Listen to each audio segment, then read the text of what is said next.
Hello. Today's little chat that we're going to have, along with a few deep breaths, it's going to be another difficult subject, guys. We're going to talk about bullying today.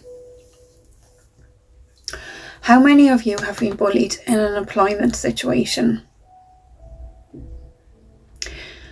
I'd say many, because in almost every job I've been in, I've been bullied. And in between asking myself, what did I do to deserve it? And realising that I'm just different. I'm slightly neurodivergent. I'm very empathic, sensitive, artistic. Probably like a lot of you listening. Just like yourself. If you shine, if you stand out a little bit more than anybody else, you're going to get pegged down, aren't you? And it seems to be Ireland is very bad for it, but I know it's global. So just a few words of advice. Get physical evidence.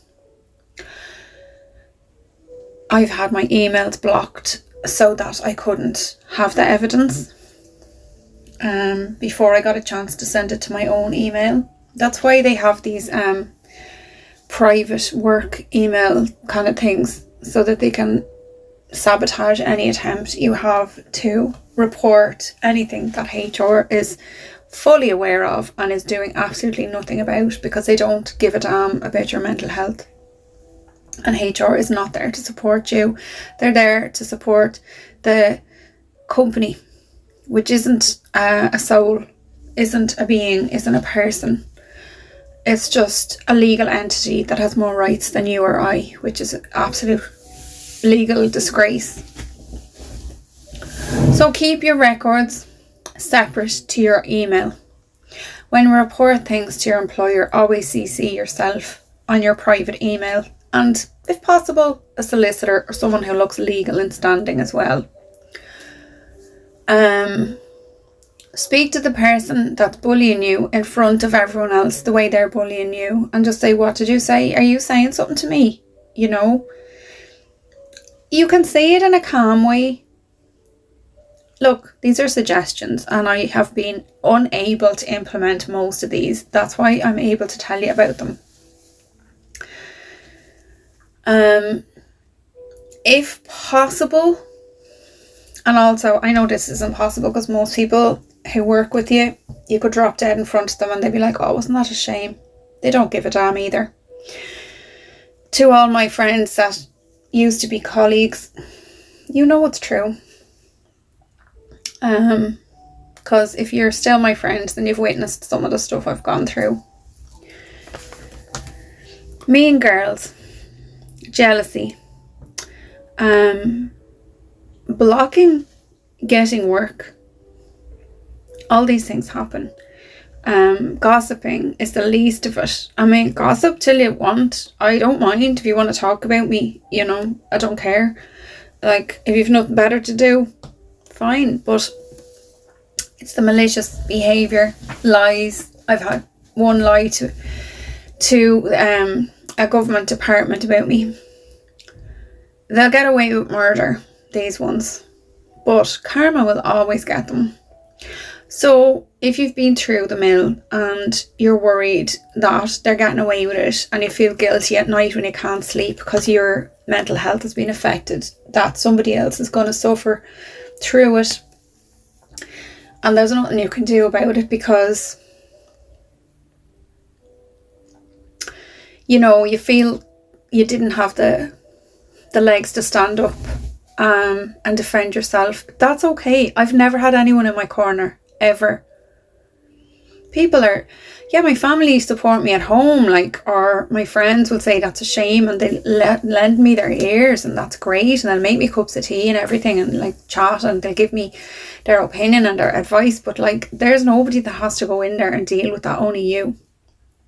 So it's hard. It's really hard, and it's hard not to get hard yourself, and to turn into one of those people who say, oh, well, it happens everywhere, you just have to put up with it. No, you don't. And if it was directed at you, you wouldn't want to put up with it either. It makes you sick, physically ill in the long run.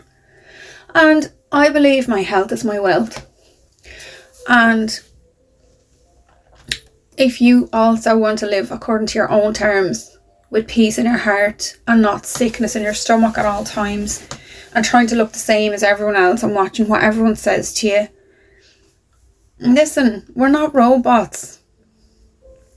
This is just some advice, and if you've been affected by any of these issues, please look for support locally, even if it's only a counsellor to talk to, a friend to talk to. Write in a journal. Don't be afraid to cry it out at home.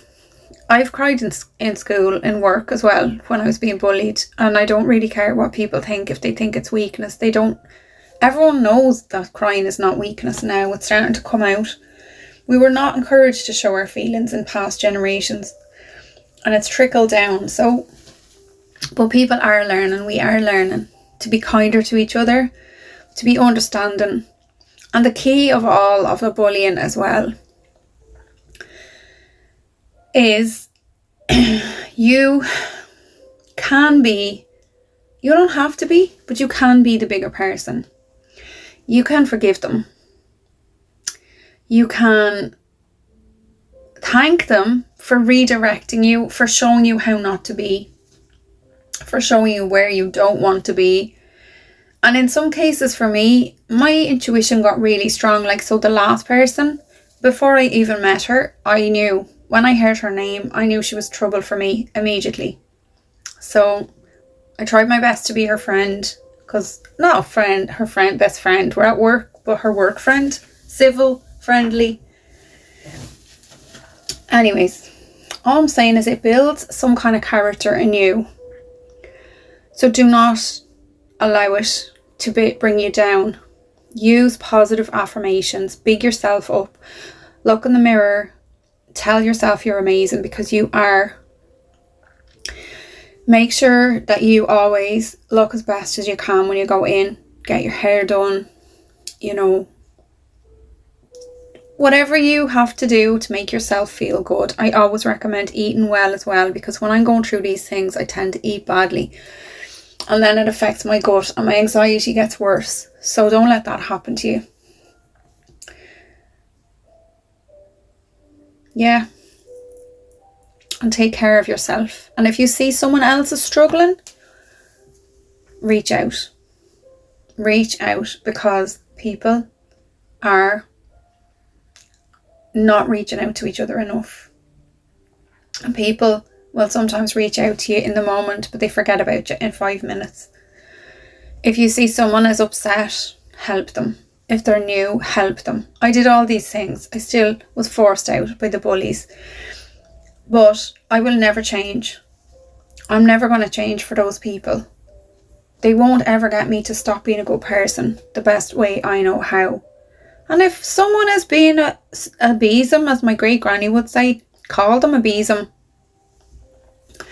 Call a spade a spade.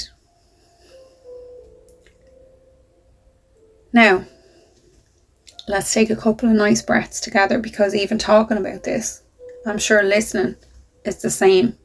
It's upsetting, because we all have to live together in the world, and we'd love if we could all be friends. So let's just take a moment and breathe together.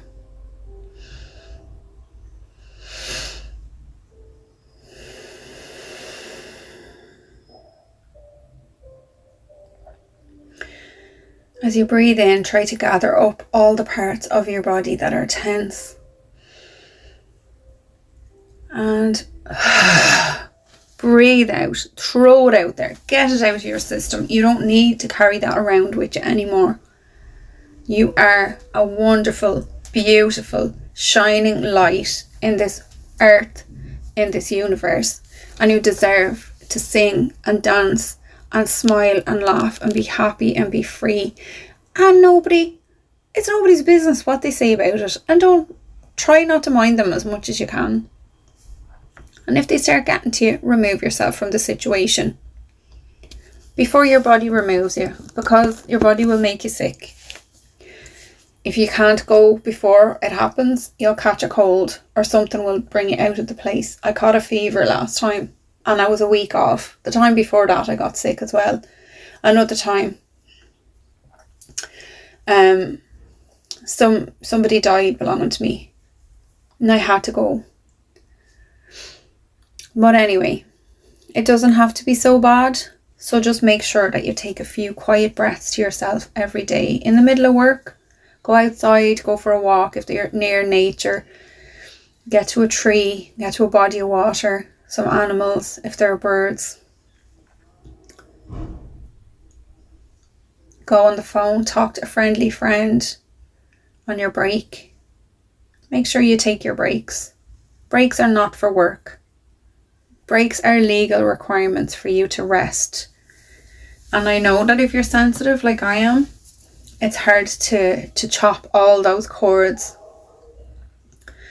and then come straight back into it again. But do your best. Some people go for a long walk during their break. Some people like to go running.